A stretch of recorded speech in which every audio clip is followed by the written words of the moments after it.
আসন্ন রমজানে খেটে খাওয়া মানুষের কষ্ট আরও বাড়িয়ে দিতে আবারও পুরনো পরীক্ষিত খেলা খেলছে কুচক্রী সিন্ডিকেট।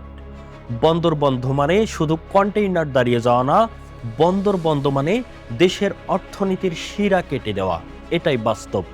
কারণ এই বন্দরের উপর নির্ভর করে আপনার খাবার, আপনার ওষুধ, আপনার জ্বালানি এবং পুরো দেশের সরবরাহ ব্যবস্থা। হাসপাতাল যদি একদিন বলে এই ওষুধ নেই, এই ইনজেকশন নেই, সব বন্দরে আটকে আছে, তখন এই অসহায় মানুষের দায় নেবে কি? এই গডফাদাররা নাকি আপনি, যিনি সব দেখেও চুপ ছিলেন? কারণ আজ এই দেশে জনগণের রাজনীতি আর হয় না, এখন হয় সিন্ডিকেট অর্থনীতি। 2026 সালের ফেব্রুয়ারির প্রথম সপ্তাহে চট্টগ্রামের নিউ মেরিন কন্টেইনার টার্মিনাল বিদেশি প্রতিষ্ঠান ভিপি ওয়ার্ল্ডকে ইজারা দেওয়ার প্রতিবাদে বন্দরের শ্রমিকেরা লাগাতার কর্মবিরতি শুরু করেন, যার ফলে প্রায় 6 দিন বন্দর অচল থাকে। এই ধর্মঘাটের কারণে রমজানের নিত্য প্রয়োজনীয় পণ্য সহ হাজার হাজার কন্টেইনার আটকা পড়ে এবং প্রায় 8,000 কোটি টাকার বাণিজ্যে স্থবিরতা তৈরি হয়। নৌপরিবহন উপদেষ্টার সাথে আলোচনার পর 5ই ফেব্রুয়ারি বিকেলের পর থেকেই শ্রমিকেরা 2 দিনের জন্য ধর্মঘট স্থগিত করেন। দাবি মানা না হলে রবিবার থেকে আবার আন্দোলনের হুঁশিয়ারি দেওয়া হয়েছে।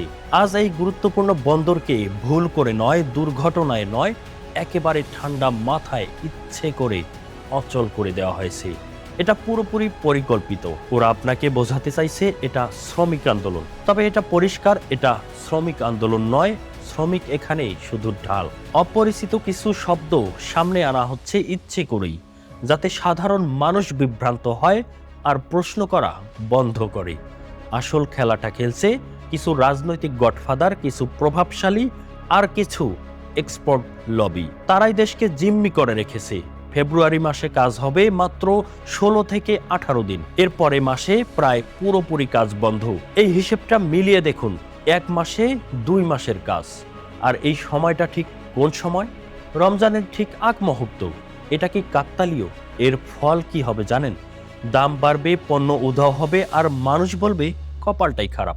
না, কপাল না, এটা দুর্ভাগ্যও না, এটা ঠান্ডা মাথায় বানানো একটা ডিজাইন। চাল, ডাল, চিনি, আদা, রসুন, নিত্য প্রয়োজনীয় সবকিছু, এগুলো কোনো বিলাসপণ্য নয়।